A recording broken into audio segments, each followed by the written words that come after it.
नमस्कार दोस्तों, Navodaya coaching centre में आपका हार्दिक स्वागत है। मैं शैलेंद्र कुमार आपको क्लास 10th की एनसीईआरटी बुक विषय विज्ञान के बारे में यहाँ बताने जा रहे हैं। विज्ञान का ये पहला चैप्टर है। पहले चैप्टर में हम बात करते हैं रासायनिक अभिक्रियाएं एवं समीकरण, केमिकल रिएक्शन एंड इक्वेशन। इस चैप्टर की बात करेंगे। इस चैप्टर की पहली वीडियो है। इसमें हम आते हैं कि आपने देखा होगा कि जो सबसे पहले बात कर लेते हैं दैनिक जीवन में, जो हम अगर आप गौर करेंगे तो पाएंगे क्या है, बहुत सारी चीज़ें होती हैं जिनमें क्या होता है कि अपने आप कुछ ना कुछ परिवर्तन होता रहता है। जैसे कि जो दूध रहता है, अगर ऐसे उसको गर्मियों में ऐसा छोड़ दिया जाए, रख दिया जाए, तो क्या होता है, फट जाता है, उसमें बदलाव आ जाता है।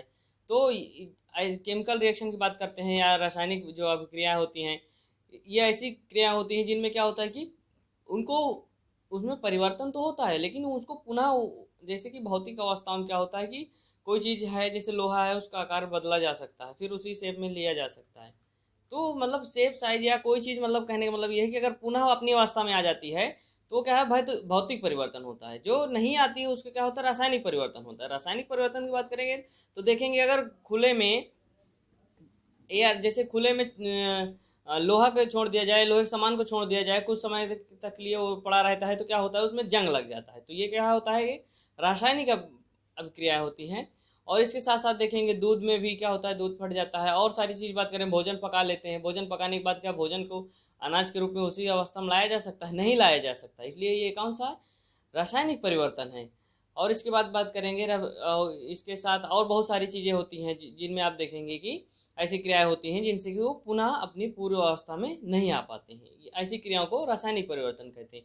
इसी के बारे में हम यहाँ विस्तार से चर्चा करते हैं कि कैसे रासायनिक परिवर्तन होता है और उनमें क्या क्या चीज़ें होती हैं, केमिकल क्रियाएं कहते कैसे होती हैं, केमिकल रिएक्शन एंड इक्वेशन के बारे में यहाँ बात करते हैं इस चैप्टर में।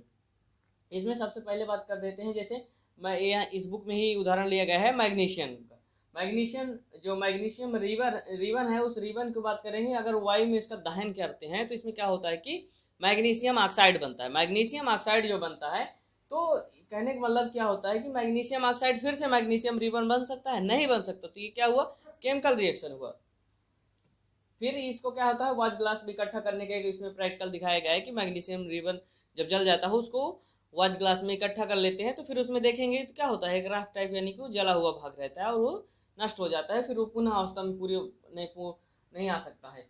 दानेदार जस्ते का भी इसमें एक उदाहरण लिया गया है बुक में। दानेदार जस्ते का क्या है, अगर उसमें तनु सल्फ्यूरिक एसिड की जो है, अम्ल की जो है, उसमें कुछ उसमें डालते हैं, किसको, जस्ते जो दानेदार जस्ता है उसको तनु सल्फ्यूरिक एसिड में डालते हैं, तो उससे क्या होता है कि उससे उसमें रिएक्शन होता है और उससे हाइड्रोजन गैस निकलती है। यहाँ पे इस एक्टिविटी से हमें पता चलता है। इसके साथ साथ बात करते हैं तो जो भी केमिकल रिएक्शन होता है उसमें क्या होता है, उसकी अवस्थाओं में परिवर्तन होता है। जैसे भोजन की बात कर दें, भोजन बना लेने के बाद उसकी अवस्था बदल जाती है। इसी तरह जैसे कि आटा है, गेहूं से क्या आटा बनाया, आटा से फिर रोटी बना ली, रोटी से बनाने के बाद क्या उसकी अवस्था बदल गई कि नहीं। इसी तरह क्या है कि इसमें बात करते हैं, जैसे लोहा है, लोहे में जंग लग जाता है, जंग लगने के बाद धीरे धीरे उसका इरोजन होता है, वो खत्म होता रहता है, वो नष्ट होता रहता है। और इसके बाद क्या होता है कि जो जंग लग जाती है तो उसका रूप बदल जाता है, वो परत दर परत बन जाती है और धीरे धीरे वो निकलने लगता है और कमजोर हो जाता है। एक समय आता है कि लोहा ही पूरा खत्म हो जाता है। इस तरह की बात होती है। इसके साथ साथ इसमें बात कर रहे हैं कि जो केमिकल रिएक्शन होता है, इसमें रासायनिक अभिक्रियाएं होती है। इसमें क्या होता है कि रंग बदल जाता है, कहीं कहीं उसका रूप बदल जाता है, आकार बदल जाता है। और साथ साथ क्या चीजें होती हैं कि उसमें गैस का उत्सर्जन होता है या निकास होता है। साथ साथ क्या होता है, केमिकल रिएक्शन में क्या देखेंगे कि ताप में भी परिवर्तन होता है। जैसे देखेंगे कि जो चूना जब बुझाया जाता है, तो बुझाते समय चूने को क्या होता है, जब पानी में डालते हैं तो उसमें वो जो है क्या होता है कि बहुत तेज गर्मी पैदा होती है, कहने मतलब हीट निकलती है उससे। तो इस तरह की जो है केमिकल रिएक्शन में बहुत सारी चीजें परिवर्तन होता है। इसी में बात करेंगे रासायनिक समीकरण की बात करेंगे। इसमें रासायनिक समीकरण, ये पहली हेडिंग है। इसमें बात करेंगे जो केमिकल इक्वेशन है। केमिकल इक्वेशन में हम सबसे पहले बात करते हैं कि किसके, मैग्नीशियम की यहाँ लेते हैं, मैग्नीशियम प्लस ऑक्सीजन को इसमें देखते हैं। तो मैग्नीशियम और ऑक्सीजन को लेंगे तो ये क्या हो जाता है, इसको रिएक्टेंट बोलेंगे। रिएक्टेंट की बात करते हैं तो मैग्नीशियम और ऑक्सीजन, यहाँ से देखिए क्या है कि मैग्नीशियम और ऑक्सीजन जो है, इसको ये रिएक्टेंट कहा जाएगा। और ये जब इसका जो प्रोडक्ट बनता है, उत्पाद बनता है, वो क्या बनेगा, मैग्नीशियम ऑक्साइड। मैग्नीशियम ऑक्साइड क्या होगा, इसको जो है अगर रासायनिक समीकरण को इसके जैसे लिखा जाता है, दूसरी हेडिंग है रासायनिक समीकरण लिखना। मतलब कि अभी ये शब्दों में लिखा गया था, मैग्नीशियम प्लस ऑक्सीजन और ये मैग्नीशियम ऑक्साइड, ये रिएक्टेंट होते हैं, ये प्रोडक्ट होते हैं, मतलब अभिकारक होते हैं और ये उत्पाद होते हैं। ये मैग्नीशियम जो है Mg के रूप में लिखा जाएगा और ये O2 लिखा जाएगा, ऑक्सीजन, और ये बनाते क्या है, मैग्नीशियम ऑक्साइड MgO बनाते हैं। तो ये पहला इसमें का रासायनिक समीकरण रहा, केमिकल इक्वेशन रही है। इसके साथ साथ बात करते हैं संतुलित रासायनिक समीकरण का महत्व क्या है। ये दूसरी हेडिंग है। दूसरी हेडिंग के अंतर्गत हम क्या पढ़ेंगे, संतुलित रासायनिक समीकरण। संतुलित रासायनिक समीकरण की बात करेंगे तो इसमें रासायनिक, अब एक चीज और इसमें जान लीजिए कि क्या होता है कि जब भी केमिकल रिएक्शन होती है उसमें यह होता है कि उसके जो है मास में कोई चेंजेस नहीं आता। कैसे, रासायनिक अभिक्रिया में द्रव्यमान मास ना तो निर्माण होता है ना तो विनाश होता है। मतलब कि रासायनिक अभिक्रियाओं में कोई ना तो मास का निर्माण होता है ना ही उसमें विनाश होता है, ना ही खत्म होता है। मतलब कि mass can not be created not destroyed. Mass ना तो खत्म होगा ना तो नष्ट होगा। इसमें क्या होता है, जितना रिएक्टेंट होगा कहने का मतलब उतना ही प्रोडक्ट आपको मिलेगा, मास खत्म नहीं होता है। इस बारे में हम बात करते हैं कि कैसे नहीं खत्म होता है, इसके बारे में यहाँ आगे बात करते हैं कि इसको, इस चीज को समझने के लिए हम लेते हैं किसको, जिंक का उदाहरण। इसमें क्या है, जैसे कि जिंक और सल्फ्यूरिक अम्ल लेते हैं, मतलब कि सल्फ्यूरिक एसिड लेंगे और इसको जो है लिखेंगे तो क्या बनाएगी, ये जिंक सल्फेट बनेगा और इसके साथ साथ हाइड्रोजन बनेगा। इसी चीज को हम केमिकल इक्वेशन के रूप में देखते हैं। तो जिंक और साथ में क्या है, H2SO4, जिंक और H2SO4 मिलकर क्या बनाएगा, ये रिएक्टेंट है, ये रिएक्टेंट होगा और ये प्रोडक्ट होगा। रिएक्टेंट की बात करें तो क्या बनाएंगे, ZnH2SO4 मिलकर क्या बनाते हैं, जिंक सल्फेट ZnSO4, और इसके साथ साथ क्या है H2O, वो क्या होगा, प्रोडक्ट होगा, इधर रिएक्टेंट होगा। इसी चीज को मतलब कि जिंक सल्फ्यूरिक अम्ल क्या होता है, रिएक्टेंट होते हैं और ये जिंक सल्फेट और हाइड्रोजन प्रोडक्ट बनता है उससे। इसमें देख रहे होंगे क्या, एक चीज और इसमें समझने वाली बात है, इसमें कितना है, ZnH2SO4, Zn सिंगल है और इसके बाद इधर भी Zn सिंगल है, H2 इधर ये भी H2 है, इधर क्या है SO4 है, इधर भी SO4 है। तो इसका मतलब क्या है, मास दोनों का इक्वल है। इधर भी जितना जिंक है उधर भी उतने है, यानी कि कहने का मतलब जितने एटम इधर है उतने ही एटम प्रोडक्ट में है। इधर उधर मतलब रिएक्टेंट और प्रोडक्ट की बात यहाँ हो रही है। आगे आते हैं हम, रासायनिक समीकरण को संतुलित करने का प्रयास, यानी कि रासायनिक जो केमिकल इक्वेशन होती है उनको बैलेंस कैसे किया जाता है, यहाँ उसको समझते हैं। क्योंकि अब अभी इसके पहले आपको बता दिए, मास can not be created not destroyed, मतलब कि मास ना तो खत्म हो सकता है ना तो उसको निर्माण किया जा सकता है। तो इस बात को हम लेके चलते हैं। तो यानी कि यहाँ पे क्या होता है, कभी कभी जब केमिकल इक्वेशन लिखते हैं, जैसे इसको लिखे जिंक सल्फ्यूरिक एसिड के लिखे, दोनों को क्या है अभी लिख दिए तो इसमें इक्वेशन बैलेंस है। लेकिन जहाँ पे बैलेंस नहीं होती वहाँ पे इक्वेशन बैलेंस करना पड़ता है। इसलिए क्या होता है, हम रासायनिक समीकरण को कैसे बैलेंस करते हैं यहाँ पे वो चीज सीखेंगे।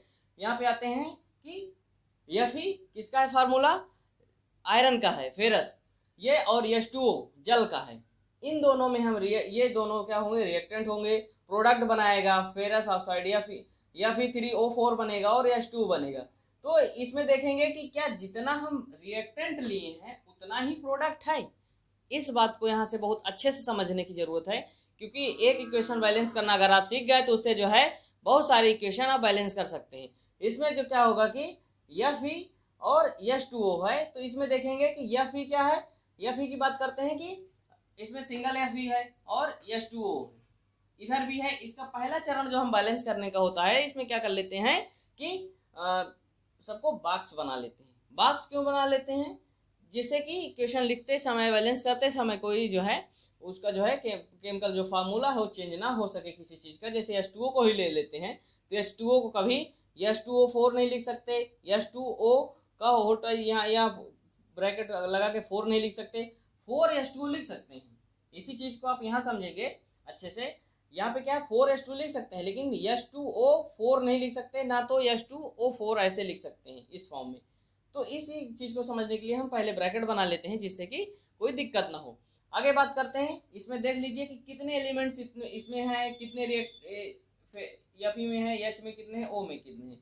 तो हम रिएक्टेंट नंबर ऑफ एटम्स देखते हैं, रिएक्टेंट में कितने जो है परमाणु है, परमाणुओं की संख्या कितनी है, कहने का मतलब बेटा मतलब परमाणु होते हैं, परमाणुओं की संख्या कितनी है। अगर जो है इसमें देख लेते हैं कि कितने इसमें हैं।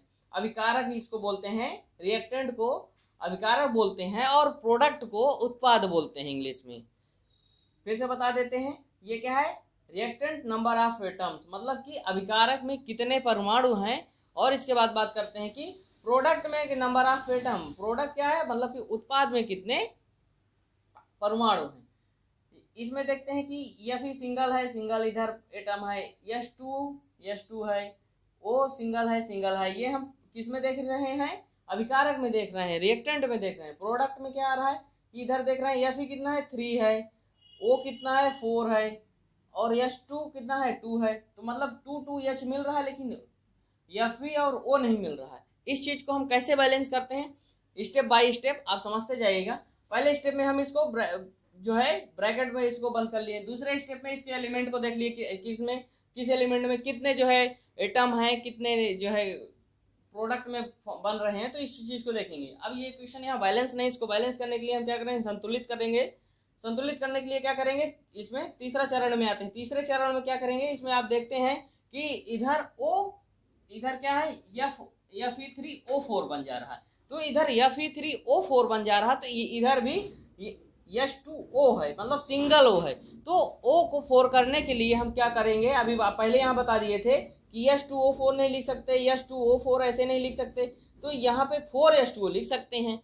तो अगर ऐसे लिख सकते हैं इस चीज को, तो हम यहाँ 4 बना देते हैं। लेकिन इसके 4 बनाने के साथ H की संख्या कितनी हो जाएगी, 4 2 जा 8, मतलब कि हाइड्रोजन की संख्या 8 हो जाएगी और ऑक्सीजन की 4 हो जाएगी। तो 4 तो हम यहाँ है, तो 4 यहाँ कर लेंगे। लेकिन हाइड्रोजन कैसे करेंगे वो आगे स्टेप बाय स्टेप समझते हैं। इसी चीज को क्या होता है, हम O बैलेंस करने के लिए यहाँ 4 को मल्टीप्लाई कर दिए किससे, H2O में। अब इसके बाद नेक्स्ट स्टेप में क्या होगा, चरण 4 में, स्टेप 4 में क्या होता है कि Fe4H2O तो हम पहले ही कर लिए। अब इधर क्या चेंजेस करना है, यहाँ जहाँ सिंगल H था, यहाँ तो 8H हो गए, 4 यानी यहाँ से होता है, अगर 2H2 यहाँ लिखा रहता है तो इससे मल्टीप्लाई कर देते हैं, तब इसकी संख्या पता चलती है। तो यहाँ की कितनी है 8 है, तो यहाँ भी 8 करने के लिए H2 है, तो 4 से मल्टीप्लाई यहाँ भी कर दिए, तो ये कितना हो गया, 8 हो जाएगा अगर इसके सामने ऐसे लिख देंगे। तो अब हाइड्रोजन तो हमें बैलेंस हो गया, कहने का मतलब यहाँ देख लिए कि अब रिएक्टेंट में भी 8 है, प्रोडक्ट में भी हाइड्रोजन 8 है, O 8 है, ये 8। अब मिल क्या नहीं रहा है, Fe सिंगल है, इधर 3 है, तो Fe को मिलाने के लिए हम चरण 5 में जाते हैं, स्टेप 5 में जाते हैं। यहाँ पे क्या करेंगे, 3F इधर है और 3 इधर है, इधर तो नहीं, इधर 3F है, इधर नहीं है, तो इधर क्या करेंगे, इधर 3 जिससे मल्टीप्लाई कर देंगे, तो 3Fe हो जाएगा, 4H2 इधर है, Fe3 उधर, देखिए 3Fe3 O4 इधर भी 4 से मल्टीप्लाई है, O4 हो जाएगा, H2 4 यानी 4H2 हो जाएगा। मतलब कि अब देख रहे हैं यहाँ पे आपकी इक्वेशन बैलेंस हो जा रही है। जो बॉक्स बनाए हैं बॉक्स हटा देंगे, ये नेक्स्ट स्टेप होगा, इसको बोलेंगे 6 स्टेप, और इसको बोलेंगे संतुलित समीकरण, मतलब कि इक्वेशन यहाँ बैलेंस हो जाती है। इस इक्वेशन बैलेंस को क्या बोलेंगे, 3Fe 4H2O, और ये एरो लगा रहता है, जो प्रोडक्ट होता है उसको तरफ एरो कर देते हैं, तीर बना देते हैं, तो क्या होता है Fe3O4 और 4H2। तो ये आपकी इक्वेशन यहाँ पे बैलेंस हो जाती है। इसके साथ साथ देखते हैं क्या, केमिकल इक्वेशन संतुलित करने की विधि जो होती है, ये जो हम अभी आप तक बता रहे थे अभी तक, इसको क्या बोलते हैं, हिट एंड ट्रायल बोलते हैं, ट्रायल विधि बोलते हैं इसको, किसको, केमिकल इक्वेशन को बैलेंस करने का, मतलब कि रासायनिक समीकरण को बैलेंस करने के लिए। इसके बाद क्या होता है कि अगला जो चरण होता है 7 स्टेप में, क्या होता है कि यहाँ पे भौतिक अवस्थाओं को संकेत लिखना, मतलब कि जो आप यहाँ पे इक्वेशन बैलेंस कर लिए हैं, ये जो इक्वेशन बन रही है इसमें कौन कौन से जो है, जैसे Fe है तो किस फॉर्म में है, सॉलिड है, लिक्विड है, गैस है, H2O किस फॉर्म में है, ये चीज जानने के लिए इक्वेशन के साथ साथ उसकी अवस्थाओं को दर्शाने के लिए, दिखाने के लिए क्या लिखा जाता है, उसको भी सिंबल फॉर्म में लिखा जाता है। जैसे कि जल को अगर देखेंगे तो द्रव को किस फॉर्म में लिखते हैं, यल लिक्विड दिखा देते हैं, यल लिक्विड होता है द्रव तो यल बना देते हैं, सॉलिड ठोस होता है तो यस लिख देते हैं, गैस से जी बना देते हैं, और जली जो होते हैं एक्वस के फॉर्म में, जली क्या होते हैं, एक्यू जो लिखा जाएगा वो कैसे क्यों लिखा जाता है, जब रिएक्टेंट या प्रोडक्ट में जल में घोल के रूप में उपस्थित होता, मतलब जब रिएक्टेंट या प्रोडक्ट में क्या होता है, जल में घोल के रूप में उपस्थित होता है। तो रिएक्टेंट या प्रोडक्ट जब जल में घोल के रूप, मतलब रिएक्टेंट या प्रोडक्ट जल में घोल के रूप में जब उपस्थित होता है तो उसे AQ के फॉर्म में लिखा जाता है। जैसे यहाँ सॉलिड को यस लिख दे रहे हैं। अब इसको देखेंगे, Fe किस फॉर्म में है, यस बना है मतलब सॉलिड फॉर्म में। H2O किस फॉर्म में है, गैस फॉर्म में, मतलब कि इसमें क्या लिया गया है, जो जल लिया गया है वो किस फॉर्म में, जल की भाप को यहाँ पे लिया गया है। और इसके साथ क्या है, ये क्या है, कभी कभी क्या होता है तीर, हाँ Fe3O4, ये भी किस फॉर्म में है, देखेंगे कि यस लिखा है, सॉलिड है, इसका मतलब 4H2O है लिखा है, मतलब कि गैस, जी लिखा है मतलब गैस फॉर्म में है। आगे बात करते हैं, जो तीर बनी होती है, ये तीर बनी है, ये तीर के नीचे या ऊपर क्या होता है, दाब या उत्प्रेरक जो कैटलिस्ट होते हैं, या प्रेशर होता है या टेम्परेचर होता है, उसको दिखाने के लिए एरो के ऊपर भी लिखा जाता है। इसी चीज को समझने के लिए हम बात करते हैं, जैसे कि CO किस फॉर्म में है, गैस फॉर्म में, H2O किस फॉर्म, 2S2 किस फॉर्म में, गैस फॉर्म में। अभी बताया कि तीर के ऊपर क्या लिखा जाए, जैसे इसमें 340 ATM लिखा है, मतलब कि 340 एटमॉस्फेरिक जो प्रेशर है यानी दाब है, उस तरह के उसमें दिखाने के लिए इस तरह लिख दिया जाता है। अगर टेम्परेचर दिया जाता है, कितने टेम्परेचर चाहिए, तो टेम्परेचर भी लिख दिया जाता है इस तरह एरो के ऊपर। तो ये बनाता क्या है, CO और 2H2 बनाता है CH3O4 बनता है इससे। इसी तरह एक और हम यहाँ पे एग्जांपल देख लेते हैं, C6 किस फॉर्म में है, AQ फॉर्म में, कस फॉर्म में ये, और 12H2O लिक्विड फॉर्म में है। In presence of sunlight and chlorophyll क्या प्रोडक्ट बन रहा है, C6H12O6 AQ के फॉर्म में एंड प्लस 6CO2 AQ के फॉर्म में, और 6CH2O बनता है किस फॉर्म में, लिक्विड फॉर्म में। फिर से बता दे रहे हैं, 6CO2 प्लस 12H2O, सूर्य का प्रकाश होना चाहिए, और क्लोरोफिल के उपस्थिति में क्या बनाएगा, C6H12O6 और 6CO2 और 6CH2O बनेगा। ये तो आपका रहा, ये यानी कि इसके फॉर्म में देख लिए, एक्वस फॉर्म में, लिक्विड फॉर्म में, एक्वस फॉर्म में, और ये क्यूब फॉर्म में, एक्यू फॉर्म में, और एल फॉर्म में, मतलब लिक्विड फॉर्म में। यहाँ तक उम्मीद करते हैं जितनी भी रिएक्शन की बातें रही आपको अच्छे से समझ में आ गई होंगी। तो इसके बाद आता क्या है, ये इस टॉपिक के बाद आता है रासायनिक अभिक्रियाओं के प्रकार। इस बात को हम डिस्कस करेंगे आपसे दूसरी वीडियो में। उम्मीद करते हैं यहाँ तक की बातें आपको अच्छे से समझ में आ गई होंगी। आशा करते हैं हमारी वीडियो अच्छी लगी होगी, तो प्लीज़ हमारे चैनल को सब्सक्राइब करिए, लाइक करिए एंड ज़्यादा से ज़्यादा शेयर करिए। Thank you.